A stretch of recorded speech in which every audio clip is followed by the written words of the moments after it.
朋友们，大家好。咱们今天话题还是与德国有关，因为这几天德国总理正在中国访问。今天是德国总理肖尔茨在中国访问的第3天，也是最后一天了。估计呢，现在正在与中国国家主席习近平会谈。德国媒体这几天也给予了相当大的篇幅进行报道，但是我可以告诉大家，几乎呢都是负面的。然后我同时也看了中国媒体关于这次对德国总理访华的报道，我发现呢，几乎都是正面的而且正是挑好的方面去讲，所以呢，让中国人认为好像中德的关系非常好一样，其实并非如此。从我个人角度来说，当然我还是认为合则两利，但是目前中国呢一直想跟欧洲、想跟德国搞好这双边关系，这对中国的经济肯定是正面的，对吧？但是我发现，不管是德国还是其他西方国家，敌意的心理，他们把中国当成制度性对手，其实换个词来说就是敌人，因为从他们报道方式来看就是这样。比如昨天德国国家电视1台有这样的报道，它的标题是出口泛滥和去风险化，德国掉入中国陷阱。大家看，光看这标题就是挺耸人听闻的，对吧？两国关系就是你中有我，我中有你，我可以得到好处，然后对方呢也可以得到好处，对吧？不可能都是双输的。你短期内可能我可以跟你做生意来往，对吧？但长期来看，我老是输，没有好处，我怎么可能跟你发展长期的关系呢？比如说德国大众汽车是第一个到中国投资的外商，他们这30-40年、40多年，在中国可以说赚得盆满钵满。我想，任何一个会感恩的人，任何一个会感恩的国家，都会非常小心翼翼的，怀着一颗感恩的心去跟对方去交往，对吧？而不会用一种所谓的什么掉入对方陷阱这种话给他们本国的人洗脑。要达到什么目的呢？对德国有什么好处吗？只会对德国人在他们心里对中国产生更多的敌意，能给德国带来什么好处？我真的不知道。几十年来，因为与中国交往做生意，中国提供价廉物美的产品，不仅降低了德国，也降低了全世界人民的一个是通胀水平，另外一个呢，让全世界人民的生活水平因为中国这种价廉物美的产品而上了几个 N 个台阶。我们应该感谢中国呀，对吧？提供价廉物美的产品的同时，还输出了二氧化碳的排放，对吧？因为呢，这些产品在中国生产产生的二氧化碳是算在中国头上的，而不是德国。如果真的像德国一些政客或者德国一些脑残的人，他们想的话，什么东西都自己生产，不要中国生产了。一个是德国没有这个产能，没有这个技术了；另外一个，即使有，可能按照德国人的他们所谓的极高的环保标准，还有呢，德国人可能相对于中国人3到4倍的人力成本。比如说，在中国一双鞋可能100块钱的，那在德国可能要卖500块，我说的都是人民币甚至更贵。如果样样东西都要比现在贵4到5倍，你看德国人的生活水平到底会怎么样？我可以告诉大家，绝对直线下降。那露宿街头的人、无家可归的人，可能要比现在要多出4到5倍，这绝不是耸人听闻那德国国际电视1台是怎么说的呢？为什么说是掉入了中国陷阱呢？它主要是指2个一个是指中国的出口泛滥，另外一个呢是去风险化。出口泛滥，我发现呢是最近西方国家才出现一个新的词汇，其背后的含义就是中国政府对他们的企业进行大量补贴，然后呢低价倾销到西方国家，妄图搞垮西方国家经济，从而让西方产能倒闭消失，然后间接的对中国形成了更高的依赖。因为依赖增加了，那这个风险就越来越高了。这是西方的思考逻辑德国国家电视1台报道，此次德国总理访华任务非常艰巨。一方面是欧洲特别排斥中国这个倾销产品，说中国呢以低于成本的价格大量把他们的产品倾销到欧洲各国，也就是所谓的出口泛滥。但是另一方面，德国也不好得罪中国因为德国的经济非常依赖中国，所以对德国来说，这是种两难的境地。而且在希尔茨访华之前不久，德国经济研究所发表了一份所谓的研究报告，得出的结果是，不管是德国现在还是将来，德国的经济都不可能跟中国脱钩，而且对中国的依赖程度有增无减。他们特别举了一个例子，那就是德国汽车。德国汽车有多依赖中国呢？德国各大品牌的汽车中国市场的业绩占德国在世界业绩的一般都要有3到4成，也就是说，德国企业每生产100辆汽车，有30到40辆汽车，一个是出口到中国，或者是德国企业在中国生产的。所以此次希尔茨访华，他也不敢说与中国脱钩，而且德国经济研究所说，对中国的去风险化没有取得成效，至少到目前为止没有见到具体的成效。其实德国面临很多的问题，一个问题是想寻找替代呀，但是没那么容易。很多原材料只有中国有，产能也在中国。即使其他国家有，比如说美国有稀土但是它的产能、它的技术不在那边所以呢，很多东西、很多原材料不得不依赖中国。就是说，你德国即使想与中国脱钩，想降低依赖，也不可能，否则你的经济不要了。德国经济研究所呢，给他的政府提出这样的建议，要成立一个什么小组，然后呢，直接跟德国企业进行接洽，然后商量一个与中国脱钩的或者降低中国依赖的好的办法。然后德国国家电视一台在他的报道中还说，中国经济陷入瘫痪。每次看到这样的标题，我真的是哑然失笑。为什么呢？如果中国经济瘫痪了，那我不知道德国经济是怎么样了，可能就瘫痪 N 回了吧。光是去年，德国经济就萎缩了 0.3%。光是去年，德国企业倒闭潮创历史新高，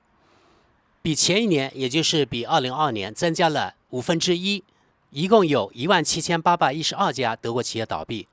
这是官方的数据就是已经登记的倒闭的企业，加上没有登记的倒闭的企业，可能这个数据会大幅增加。为什么德国企业倒闭创历史新高呢？当然是与本届德国脑残的政府有非常大的关系。比如说疯狂的制裁俄罗斯能源，对吧？导致了德国能源价格飙升，企业的生产成本大幅增加，所以德国企业出走的出走，一般是出走到美国，因为它有很多的补贴。另外呢，有部分出口到中国，还有一部分呢撑不下去就倒闭了呗。德国国家电视一台对中国所谓的经济瘫痪是这样说的，他说中国现在正面临两难境地。以前中国大规模投资的基础设施建设以及住房建设，但是现在这个不凑效了，而且增长正在减弱。那现在中国怎么办呢？所以现在中国政府通过大规模补贴中国产品，让他们呢以低于成本的价倾销到世界各地去，以挽救中国的经济。大家如果是看中国这出口就知道了，其实出口占中国的 GDP 的比例已经非常小了。也就是说，即使中国的出口少了这些出口到西方国家的以中国意识形态为敌的国家，也不会导致中国的经济崩溃呀。德国市场对中国是重要，但是呢，没有重要到关系到中国国家生死存亡的地步。德国我觉得是往自己脸上贴金，太高看自己了。但是有一点，德国媒体说的对，就是中国现在变成了生产超级大国，也就是中国是全世界的生产基地。然后德国电视一台举出了这样的例子，比如说中国的太阳能产业呀，还有电动汽车呀，还有风力发电设备机械出口等等等等。而刚才提到的这些产业，都一点一点在蚕食德国的市场，这才是德国特别害怕的。这也是德国呢一直在唱衰中国的主要原因，因为中国在这些方面，可以说在几乎所有的方面都在抢西方所谓发达国家的蛋糕，抢西方发达国家市场。所以从这方面我能够理解为什么德国的媒体还有德国政客对中国那么有敌意。因为中国已经不是40年前50年前那个中国那么弱小的什么高科技东西都不能生产的中国了。可以这么说吧，中国现在的工业已经对西方所谓发达国家形成了全面竞争压力。德国电视一台在他报道中还提到一点，我认为呢也是与事实相符的啊，就是说现在中国不再强调像比如说90年代那样，一切以 GDP 的增长为标准，就是增长越多越好。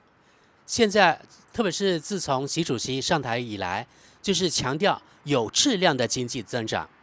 绿水青山就是金山银山，对吧？如果环境不在了，环境被破坏了，那你这经济增长再高有什么用，对吧？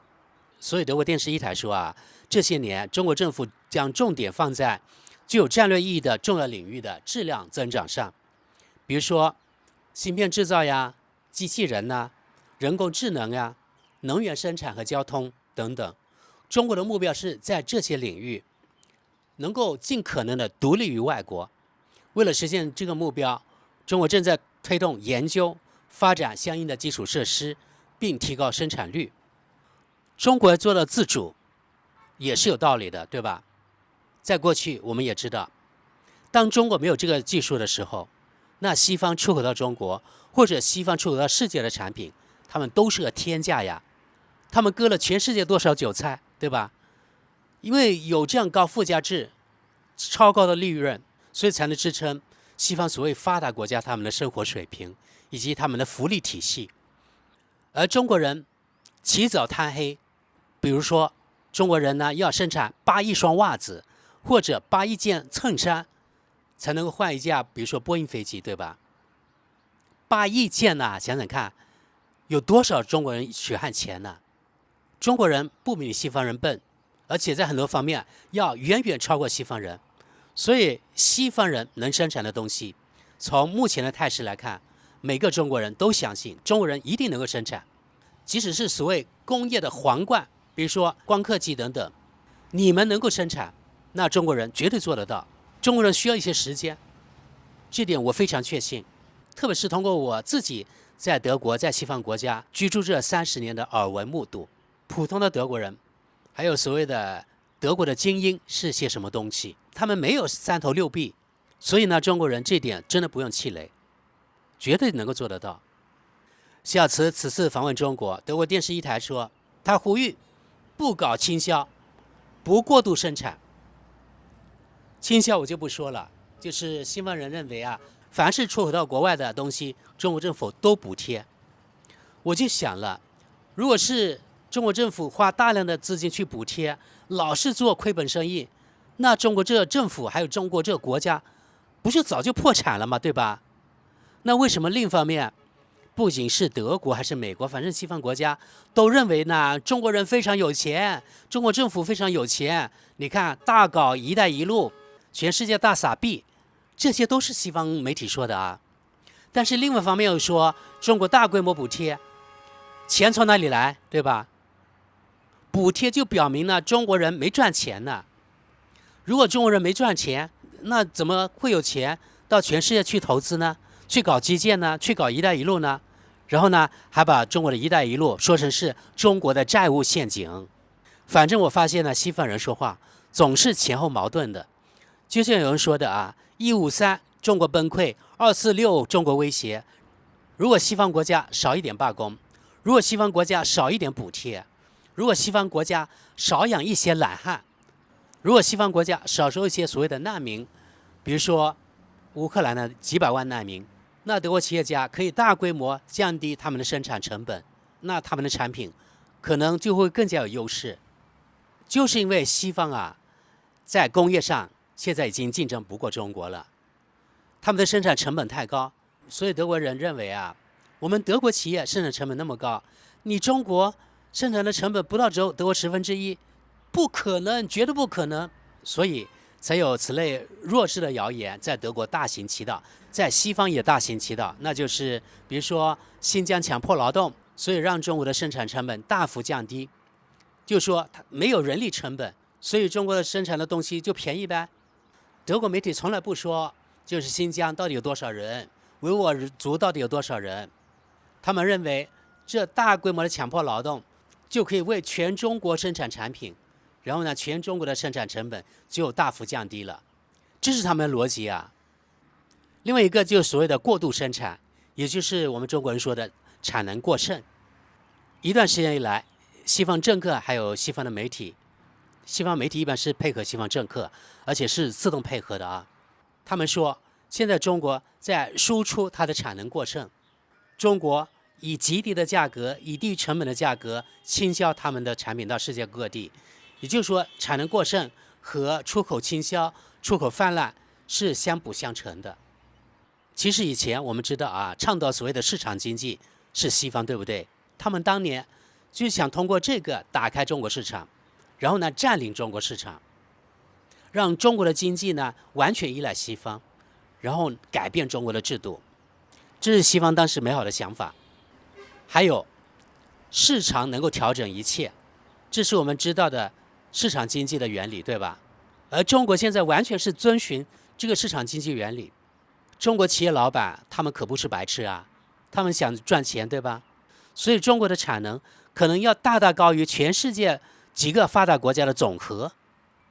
因为西方国家做不到这一点，他们就认为中国肯定也做不到这一点，或者你中国做到了，你产能过剩了，就是强迫这个中国人劳动，中国的人权呢得不到保障，这都是西方的说辞啊。但是中国企业，中国这些老板，他们也知道，如果生产多了我卖不出去，那我不是自己傻瓜吗？对吧？所以这个中国产能过剩，从全世界市场来说根本不存在。另外，产能过剩对每个国家，只要它能够出口的，就表示它已经满足了他们国内的要求，有剩，然后才能够出口到全世界去。像德国是外向型经济啊，你德国40%、50%的你的产能都是输出到国外去的，那是不是可以说德国的产能过剩比中国更严重呢？对吧？为什么德国总是把他们的手指指着别人，而忘记了有3个手指同时也指向自己呢？所以说，中国过度生产也是个伪命题。说到中国电动汽车现在大规模占领欧洲市场，德国国家电视一台说，去年9月份开始，欧盟委员会主席冯德莱恩就要求对中国国家补贴电动汽车发起调查。如果是坐实了中国政府补贴他们的电动汽车，那到时要对中国电动汽车大幅增加关税。目前关税是10%，到时可能会比美国关税更严重，美国是25%。但是德国及欧洲政客完全忘记了，关于中国电动汽车，中国掌握了从矿产资源到开采到提炼，然后到汽车电池的制造，这全部产业链都掌握在中国一个国家手里。所以中国完全能够把控这个制造成本，与其他国家完全不一样。所以西方国家做不到的，他们自动会认为中国也做不到。既然有钱赚，就表明中国产品的销售成本绝对会高过它的生产成本，所以根本就不存在什么倾销。另外，德国国家电视一台报道，此次肖茨总理访华，他有另外一个任务，就是呼吁呢公平竞争。对他们来说，他们现在处于劣势了，就是不公平了。说德国企业还有外国企业在中国受到歧视，如果德国企业真的受到歧视，那为什么91%的德国企业，昨天我说了这个话题，他们赖在中国不走，继续停留在中国，而且79%的受访的德国企业说，在今后5年内，他们在这个行业中国的市场是处于增长状态的，而且51%的德国企业追加在中国的投资。既然在中国的那形势那么不好，德国企业还不早就跑了，对吧？资本是无国界的，既然你这个国家不赚钱了，或者是被歧视了，我作为一个正常的德国企业，我看到没有机会了，我早就跑了。那为什么91%的德国企业不想走，赖着不走呢？就说明中国市场并不像德国媒体宣传的那样。然后德国国家电视一台还提到，因为中国产能过剩，于是中国低于生产成本倾销它的产品到世界各地，所以在全世界树敌太多。然后呢，现在中国呢为了挽救它的经济，所以中国政府在世界上搞所谓的魅力攻势。他们真的是这样说的啊。那中国政府魅力攻势怎么样的呢？所以现在中国政府啊，想尽各种办法要搞好与德国的关系，讨好德国等等等等。从报道来看，好像现在是中国特别有求于德国，而德国呢，因为你中国有求于我，所以呢，我要对你怎么样。其实这个角色现在正好相反，到底是中国更有求于德国，还是德国更有求于中国呢？由德国总理上任第2次访华就知道，而且访华的时间是他所有出访的时间最长的，就表明德国确实更加有求于中国，这个全世界最大消费市场，还有中国是德国最大的汽车市场，还有化工制药等等，对吧？德国企业真的是非常依赖中国，但是从德国媒体眼里，是中国有求于德国，所以呢，中国政府在搞所谓的魅力攻势，所以现在是中国政府想尽一切办法在讨好西方国家，然后德国媒体就自我安慰说，中国政府正因为中国政府搞魅力攻势，中国政府呢有点舔外国的意思，所以呢，德国作为一个很重要的国家，所以德国是有机会的。比如说，中国更加容易获得德国的技术啊、德国的资本啊等等。朋友们，这就是德国的国家电视台的整个报道啊，大意是这样子。你听到我刚才说的这番话之后，你们觉得德国的媒体还有德国政府是不是脑残呢？为什么他们会这样认为？他们会这么自我感觉良好呢？因为是过去100多年来，西方大部分时间处于支配地位，所以他们内心啊有一种与生俱来的高人一等的感觉。第2个原因就是由于他们的媒体不断给他们国民洗脑，所以导致了德国从政府到民间，他们就不能够好好的、客观的看待中国。也就是说，他们根本就不知道中国的实际情况怎么样。所以大家也可以看到，德国政客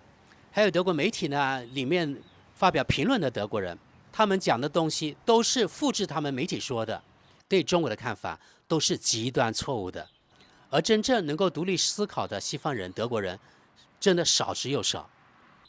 所以才导致了他们制定对中国的政策的时候，很多对我们来说匪夷所思的错误。而就是这种错误，会让西方国家，会让德国在错误的路上越走越远。好吧，朋友们，今天的话题就到这里。我不知道你们对德国媒体这么报道中国有什么看法？你们觉得德国是掉入了中国陷阱吗？德国你完全可以不依赖中国呀，那你就不会掉入中国陷阱了嘛，对吧？